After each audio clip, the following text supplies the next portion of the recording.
Hola amigos, aquí estamos de nuevo. Hoy vamos a empezar el día haciendo una síntesis de lo visto en los últimos capítulos. Los alemanes rescataron a Oscar Feil, que estaba en manos de los Duskas para ser sacrificado. Luego atacaron el monasterio de los Duskas y la aldea. Pero quedó en pie el templo de Frigen-Hierpo, que estaba en la Isla Blanca, y luego pues ya se retiraron los alemanes. Bien. Hoy vamos a ver los capítulos 28 y 29. No ha terminado aún la misión en el Tíbet. Entonces, en el capítulo 28 va a hablar el doctor Arturo Siernagel acerca de lo que le ha contado hasta ahora su tío, el tío Kurt. Es muy cortito este capítulo. Y luego ya en el capítulo 29 van a debatir los alemanes junto con los kaulikas acerca de cómo van a seguir la misión. Concretamente, cómo van a encontrar a Cefar, que es el objetivo real de la misión. Pues lo que fue el rescate de Oscar Feil, digamos que fue un paréntesis imprevisto en la misión. Así que paso a hacer la lectura literal de estos dos capítulos. Os espero. Bueno, pues lo dicho. Empezamos con el capítulo 28, donde va a hablar el doctor Arturo Siernagel. Y dice así. Quiero advertir al lector que yo no dispuse de suerte parecida a la suya, pues la narración de tío Kurt, refiriendo la operación de rescate de su camarada Oscar Feil, demandó varios días. Sin hacer mención a esas interrupciones, he transcrito las partes principales en forma correlativa para no causar impaciencia. Una impaciencia parecida a la que, como es de suponer, me aconteció a mí en esos días. Solo agregaré que, como seguramente le ocurrirá al lector, aquella hazaña en la que participó tío Kurt me trajo de inmediato a la memoria la hazaña de Nimrod, relatada por Belicena Vilca. Indudablemente, la aventura del Tíbet tenía un sello de heroísmo mágico, un estilo de intrepidez sin límites que la asemejaba a la historia del rey Casita. Por lo demás, el enemigo siempre era el mismo, el enemigo del espíritu eterno, el enemigo de la sabiduría hiperbórea, el enemigo de nuestros estandartes, como lo denominaba tío Kurt, es decir, la fraternidad blanca de Shambhala y sus agentes terrestres. Del mismo modo, acopiaré en los capítulos sucesivos los relatos más interesantes de tío Kurt sin intervenir. Naturalmente, emplearé tal criterio hasta donde sea posible, es decir, hasta el epílogo. ¿Epílogo? Que fue cuando el relato de tío Kurt y todo relato hubo de ser interrumpido. Yo, por mi parte, ya me hallaba bien de salud a esa altura y solo aguardaba la culminación de la historia para cumplir la solicitud de Belicena Vilca.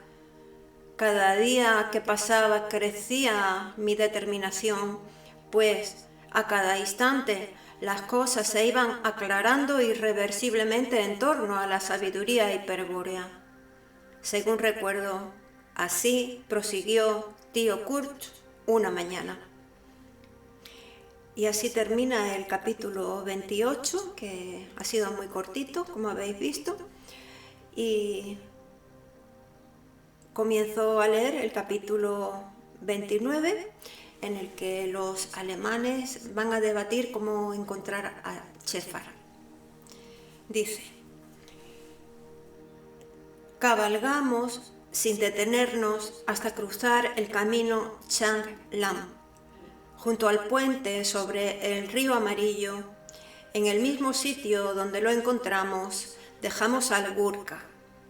Permanecería oculto, aguardando al resto de la expedición, es decir, a los 2 monjes cáulicas y a los 5 porteadores holitas. Nosotros, en cambio, continuaríamos varios kilómetros para acampar en los montes del nordeste. No convenía hacernos ver por el momento, pues el ataque a la aldea Duska causaría la consiguiente alarma en la región e ignorábamos la reacción de las autoridades oficiales del Tíbet, quienes tal vez sospechasen de nuestra intervención. Comenzaba a amanecer cuando nos detuvimos, siendo evidente que el buen tiempo que nos acompañara hasta entonces se había acabado. Densas nubes surcaban velozmente las alturas y una brisa helada que nos calaba hasta los huesos anunciaba sin equívocos posibles la inminente tormenta. Se trataba de una tormenta de nieve y el lugar más protegido sería, paradójicamente, el campo raso. De acampar contra las rocas de una barranca podríamos terminar sepultados por una avalancha. Dimos al fin con una depresión elevada, un pequeño valle de 30 metros cuadrados rodeado de suaves laderas, y nos empeñamos con celeridad en armar las carpas de alta montaña. Al mediodía fue imposible permanecer en la intemperie, pues la brisa se había convertido en franca ventisca y hubo que refugiarse en las carpas. Solo los caballos tibetanos, como hijos de Céfiro que eran, resistían con naturalidad las inclemencias del viento. Aquel retoño del monzón del noroeste sacudía las tiendas con violencia y silbaba un lamento agudo y desolado, un quejido que tal vez surgía del alma de Rigden-Hiepo al llorar la suerte de sus adoradores. Adentro de mi tienda, otra tormenta amenazaba desatarse, pero a esta no la causaba el viento, sino la tempestuosa actitud de von Grossen. Para el Standartenführer, la operación contra los Duskas representaba pura diversión, pérdida de tiempo. Su misión, dar alcance a la expedición de Céfar, no se había cumplido y el tiempo seguía transcurriendo inútilmente. De acuerdo a sus lógicas apreciaciones, ahora estábamos peor que antes. En primer lugar, razonaba. Desconocíamos el camino secreto que unía el cancel de Chambala con la puerta de Chambala, cerca del lago Kukunor. En segundo término, parecía evidente que ya no podríamos seguirlos como hasta entonces, es decir, contando con la colaboración de la red cáulica, puesto que los espías gurkas quedaron fuera de la expedición. Y, en tercer lugar, cabía esperarse que, a lo largo de aquel camino poco o nada frecuentado, no hubiese pobladores a quienes indagar, pero en cuarto orden sería muy improbable que, si los hubiera, ellos nos facilitasen la información requerida. Después que nosotros descubrimos nuestra filiación contraria a la fraternidad blanca, destruyendo a la comunidad de lamas del bonete cúrcuma. ¿Cómo, entonces, cómo haríamos para darles alcance? según rezaban las órdenes de la división tercera de la RSHA. Yo fingía ignorar estas preguntas y me contentaba en explicar a Oscar Feil las verdaderas causas de su secuestro a mano de los Duskas. En verdad, había caído en una emboscada. La celada era parte de un complot entre Shepard y los lamas del bonete cúrcuma, cuyo propósito tenía por fin proveer de una víctima humana al culto de Richten-Giep. Empero, tal conspiración tenía sus raíces en Alemania, en los traidores que se titulaban las Fuerzas Sanas de Alemania, quienes planearon aquella expedición y negociaron con la Fraternidad Blanca el precio de su apoyo. Y tal precio sería, sin dudas, muy alto. Solo para atravesar el cancel se requería un sacrificio, la ejecución de un símbolo de la nueva Alemania, la muerte de un SS, el holocausto de un exponente de la aristocracia de sangre del Tercer Reich. Luego, en Chamberlain, Shepard conocería el resto de las condiciones. La jerarquía oculta apoyaría a los conspiradores con sus poderes mágicos y con sus más efectivas organizaciones sinárquicas a cambio de destruir los cimientos espirituales del Tercer Reich. No solo el Führer y su plana mayor tendrían que morir y el Partido Nacional Socialista ser disuelto, sino que se debería extirpar el núcleo del tumor, esto es, habría que desintegrar a la SS y demoler a la Orden Negra SS, exterminando sin misericordia a sus iniciados.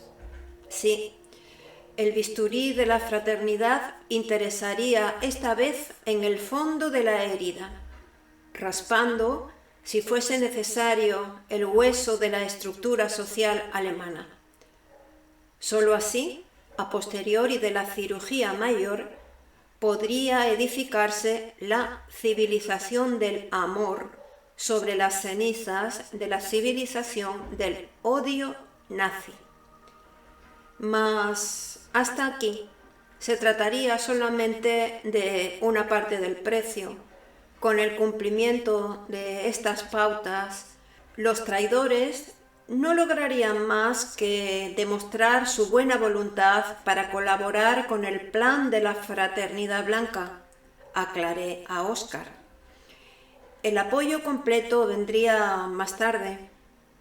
Si los conspiradores triunfantes demostraban estar dispuestos hasta llegar al final y encaraban una transformación profunda de la sociedad alemana que borrase todas las huellas de la cultura nazi y la sabiduría hiperbórea.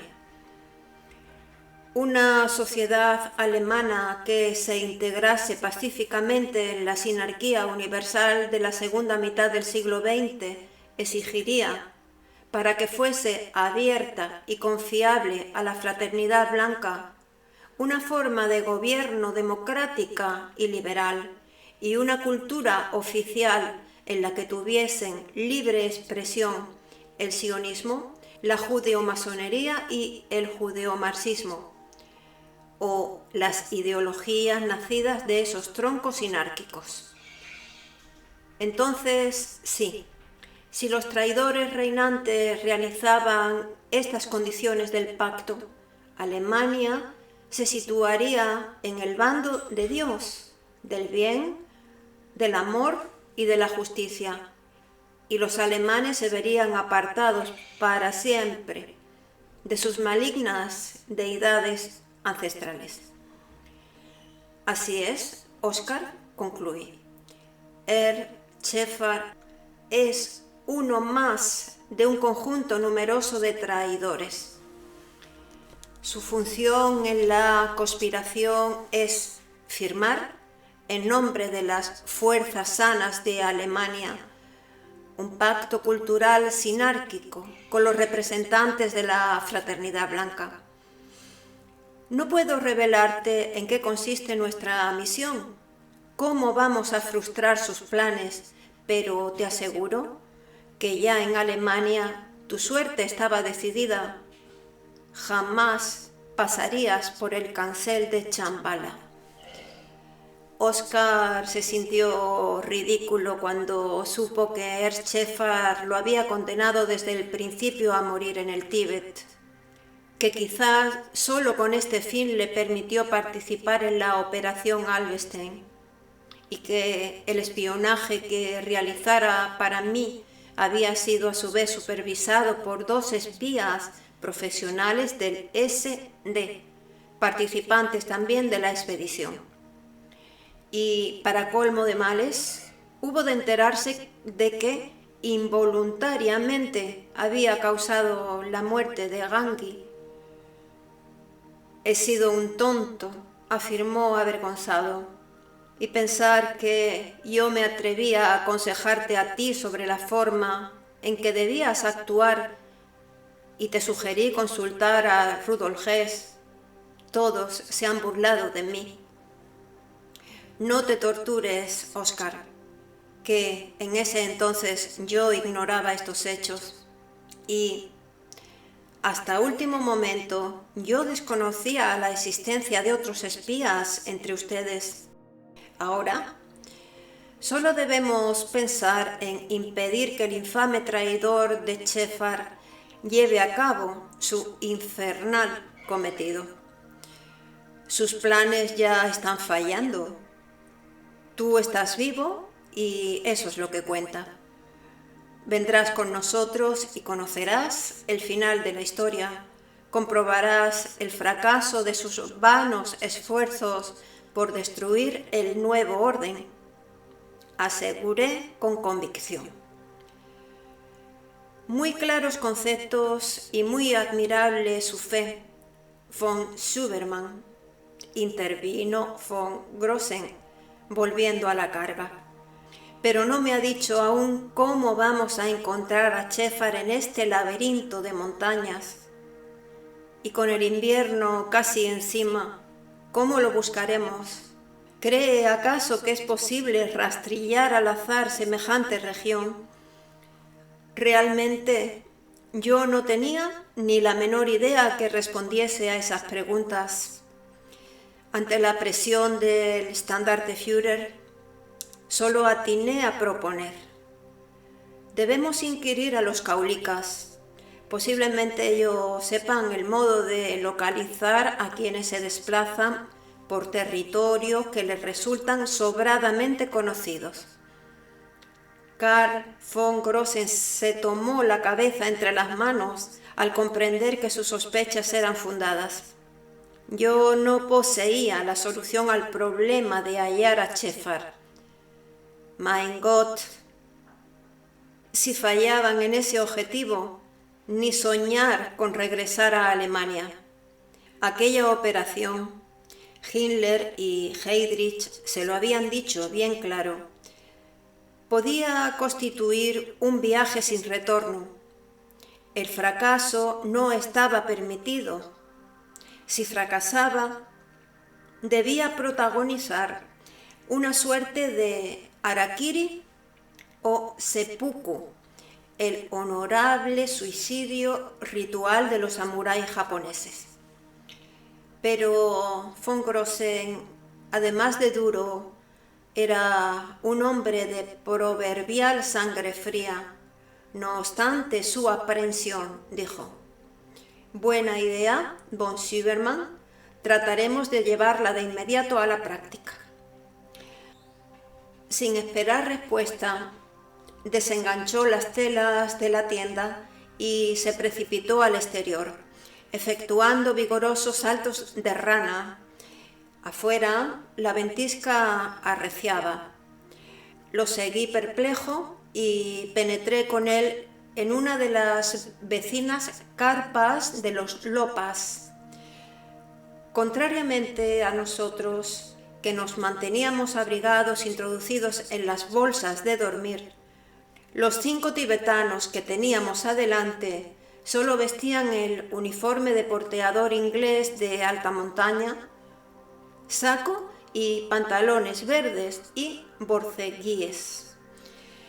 Contemplé con la mirada perdida cómo la nieve de sus ropas se derretía y el agua chorreaba y corría por la lona del piso hacia la abertura de eliminar desperdicios, mientras von Grossen interrogaba a los tibetanos en Bosca de Han.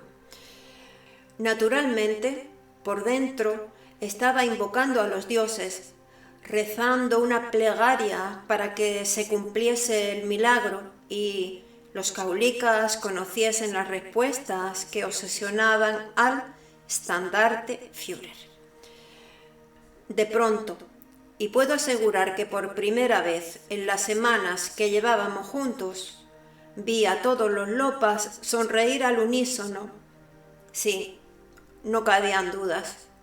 Nos miraban y sonreían, y luego de intercambiar entre ellos sugestivos gestos de complicidad, volvían a observarnos y reían aún más fuerte.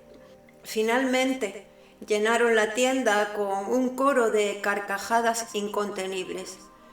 El severo rostro del jefe SS demostraba estupefacción y el mío debía manifestar algo parecido. Sin embargo, ambos aguardamos con paciencia que los lopas dominasen la gracia que les causara la pregunta de von Grossen, tratando con esperanza de vislumbrar una respuesta positiva en la asombrosa reacción. ¿Qué piensa de esto?, dije en alemán. Intuyo que se trata de usted, contestó enigmáticamente. Supongo que ellos creen que usted conoce la forma de seguir a Shepard. Así era. Al concluir la hilaridad general, von Grossen repitió la pregunta. ¿Existía algún modo de encontrar la expedición occidental ahora que ya habían cruzado el cancel de Chambalat? Volvieron a mirarse entre ellos, tentados de reír, pero al fin uno de los monjes kaulikas tomó la palabra. No nos burlamos de vosotros, aunque vuestra pregunta bien parece lo que acostumbráis llamar broma, pues no otra cosa que una broma nos parece el averiguar cómo se puede seguir a algo o a alguien en el universo, cuando quien lo pregunta va acompañado por el amo de los perros daivas. Contestad vos, en serio, ¿quién podría ocultarse y dónde habría un escondite tal, una vez que los perros daivas obedezcan a la orden del hijo de Shiva y corran tras sus pasos? Von Grossen no supo qué responder y me miró a los ojos con expresión hostil. Le juro que no lo sabía, me disculpé, escandalizado frente a la posibilidad de que sospechase que yo no quería seguir a Shepard. Decidme qué debo hacer y cumpliré, grité indignado a los monjes. Vuestro gurú no me ha dado más información que un yantra incomprensible y solo 60 días atrás no tenía ni la más remota idea de que existiesen los perros daivas. Explicadme vosotros cómo debo proceder para conseguir que esas bestias localicen la expedición alemana. Nuevamente se miraron entre sí los lopas, pero sus rostros mostraban ahora la habitual indiferencia. El que había hablado y al que llamaban Siriviria tomó la palabra. Sin duda, vos también bromeáis, oh Swami, pues debéis saber mejor que nadie, vos que os halláis más allá de Kula y Akula, cómo dirigir a los perros daivas. Y si no lo sabéis, o lo habéis olvidado, no os costará mucho saberlo, o recordarlo empleando el Skotra Kram, el oído trascendente de los tulkus, del cual estáis dotado. Nuestro gurú os ha revelado el Kilkor Svadi, mediante el cual es posible formar cualquier palabra o nombre de las cosas creadas, y vos conocéis el nombre de vuestro enemigo. Oh, Sa-Kaladai, magia es poder, y las palabras y los nombres son los utensilios de la magia. Reproducir el nombre hacia el que queréis dirigir a los perros daivas con el lenguaje mágico de Kilkor Svadi, y ellos os obedecerán. Sea porque realmente creía que se trataba de una broma o de una especie de prueba, o porque no deseaba seguir hablando sobre el tema, no hubo manera de obtener más información del lacónico Sirivirya. Sus últimas palabras fueron: «Oh, Maesvara, el que no discute jamás, no alcanzamos a comprender el motivo que tenéis para confundirnos con preguntas de las que solo vos podéis saber las respuestas. El círculo Kaula conoce la magia que permite existir a los perros daivas, pero nadie que no sea un gran gurú o un tulku consigue dominarlos con la mente, única vía por la que reciben órdenes. Ellos escuchan únicamente la voz interior de los gurúes y los dioses, los que están más allá de Kula y Akula, los que son como Shiva o tienen su signo, como vos. Yo nací en un monasterio del círculo Kaula, y mi padre y mi abuelo fueron iniciados kaulikas, y ni yo, ni mi padre ni mi abuelo vimos nunca un gurú capaz de hablar con los perros daivas, hasta que los dioses os enviaron con nosotros. Si es que queréis confirmarlo, el haberos conocido nos enorgullece, pero no nos avergoncéis más con preguntas que son propias de los dioses. Sabemos de nuestra debilidad y confusión en el infierno de Maya y hacemos todo lo posible para remediarlo. Creednos, oh Kshatriya, algún día emergeremos de la miseria humana en que se ha hundido el espíritu y seremos como vos. Tendremos entonces abierto el Skotra Kram como vos y podremos saberlo todo. Y los dioses nos revelarán los secretos del Tantra y los Svadi Daivas nos obedecerán como a vos. Regresamos a la carpa profundamente impresionados, aunque por motivos diferentes. A von Grossen le sorprendía que los temibles kaulikas se dulcificaran en mi presencia y me trataran casi como a un dios. A mí, justamente, esa deferencia me causaba inocultable desagrado, quizás porque no acababa de comprender completamente lo que ocurría a mi alrededor. Desde que fuera secuestrado por los sofitas durante mi niñez, hasta entonces, había ocurrido el fenómeno de que ciertos hombres particulares percibían en mí, o por mí, un significado espiritual que los arrancaba del mundo material y los elevaba hacia las cúspides más excelsas del espíritu eterno, infinito e increado. Y ese significado procedía de un signo que se revelaba en mí o por mí, un signo que los sofitas llamaban de Lucifer, Conrad Tarstein del origen y los kaulikas de Shiva. Los hombres particulares que lo percibían según Tarstein, y coincidiendo, según veo ahora, con Belicena Vilca, compartían conmigo el origen común del espíritu y llevaban en su sangre pura, inconscientemente, el símbolo del origen. Por eso percibían el signo del origen en mí, en verdad. No lo conocían recién, sino que entonces lo reconocían, lo proyectaban en mí, y entonces se tornaba consciente, descubriendo la presencia del espíritu en sí mismo, revelando el misterio del origen. Pero ese significado que yo manifestaba y que esos hombres particulares comprendían era insignificante para mí. En rigor, debería decir no significante, pues el signo me importaba mucho, a pesar de no poder comprenderlo, de no lograr abarcar su contenido con la mente consciente. Y esa impotencia intelectual era la causa de la perturbación que aún me causaba el comprobar que ciertos hombres particulares lo percibían.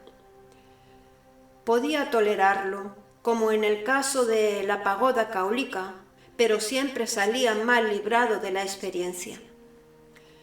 Esta vez, a la perturbación de sentirme trascendido por el significado del signo, se sumó el efecto del increíble conocimiento que tenían los caólicas sobre el oído interior. ¿Cómo se enteraron de que yo poseía esa facultad, producto del poder carismático del Führer? Es algo que nunca supe. Mas, a von Grossen, el tema lo fascinaba. Disipadas sus dudas luego de la insólita explicación del Siribiria. Y el asunto del oído interior no se le había escapado. Apenas nos acomodamos en la carpa, preguntó a boca de jarro: ¿qué demonios es eso del Schrotra-Kram von Schübermann? Lo siento, mi Standarteführer, dije en el acto y no sin rudeza, pero no puedo responderle a esa pregunta. Le diré, sí, que haré todo lo que se pueda para realizar la idea de los monjes caólicas.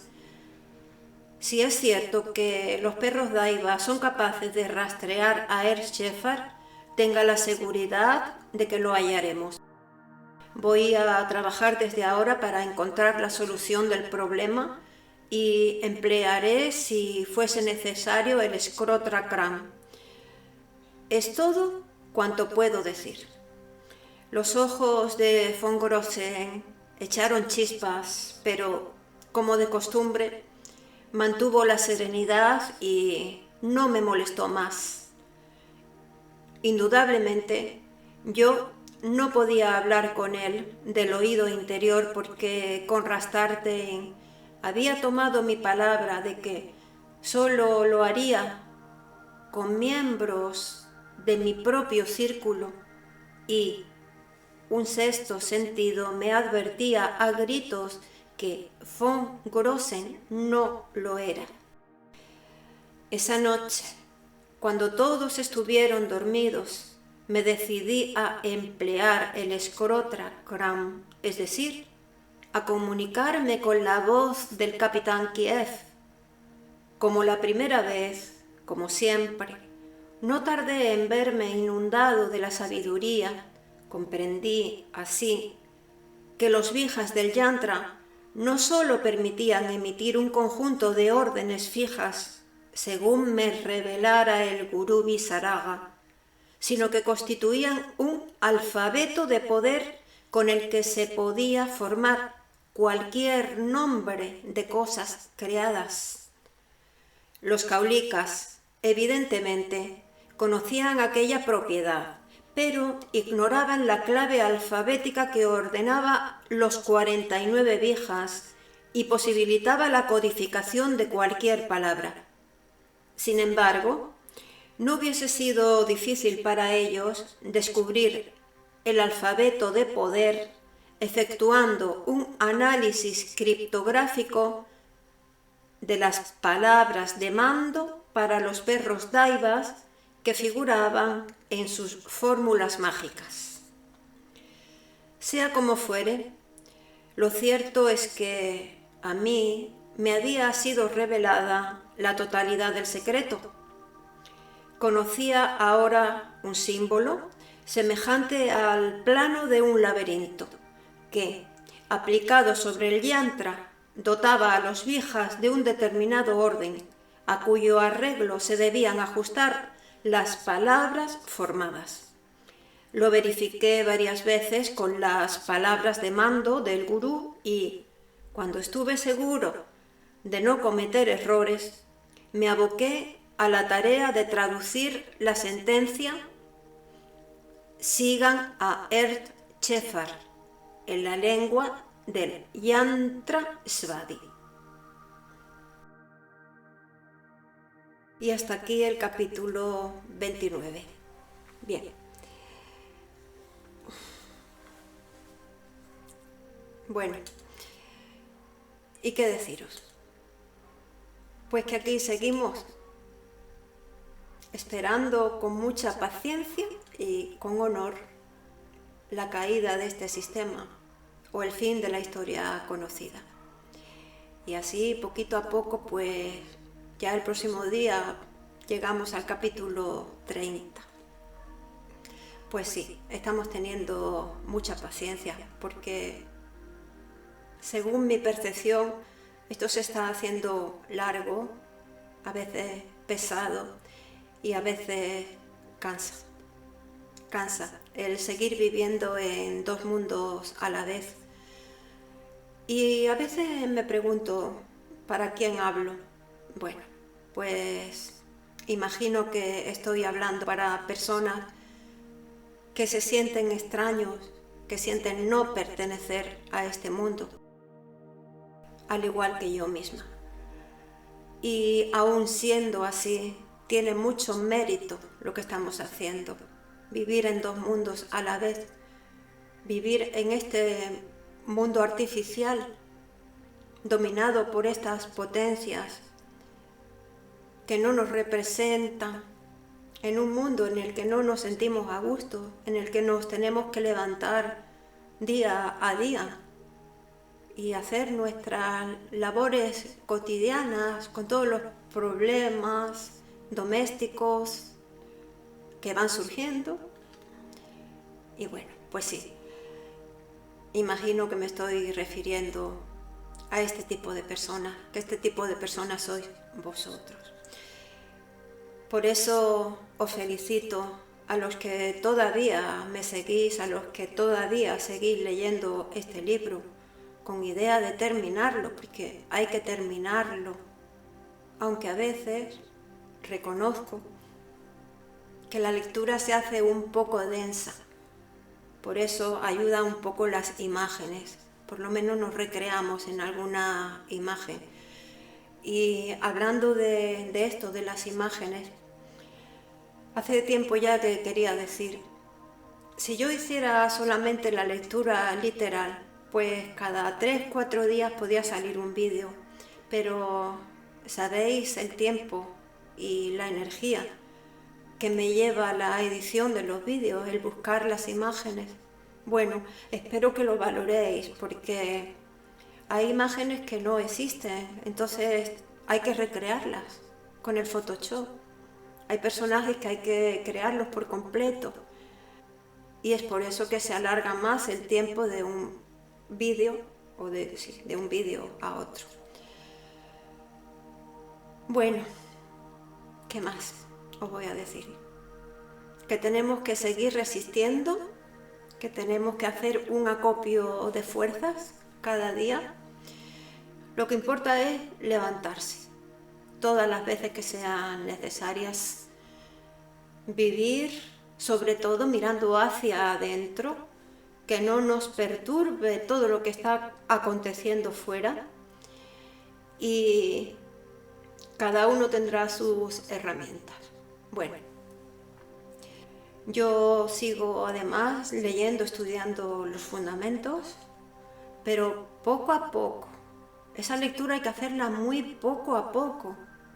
No os saturéis, porque es que eso no conduce a nada. Yo lo que hago es que me leo, me estudio, lo que hago es que lo escribo, lo que voy leyendo del libro.